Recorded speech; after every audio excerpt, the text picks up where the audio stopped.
Ndërkohë paralizën si e ndihmon trajtimi në dhomën hiperbarike? Paralizën, sistemi hiperbarik me oksigjen bën të mundur që të rrisë sasinë e oksigjenit nëpër inde, duke përmirësuar kështu rrjedhën e gjakut në zonat që kanë një fluks të dobët, si dhe duke stimuluar rigjenerimin e fijeve nervore.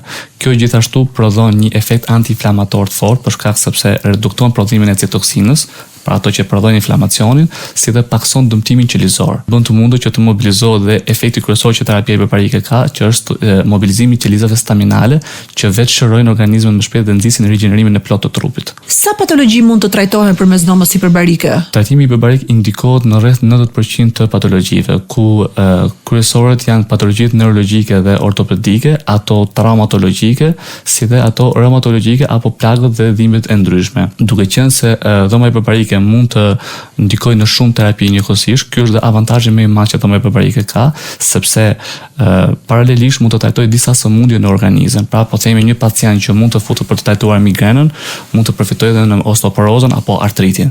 Dhe kjo e bën terapinë hiperbarike potenciale në shkurtimin e kohës së riabilitimit. Subscribe në kanalin Klas Media në YouTube.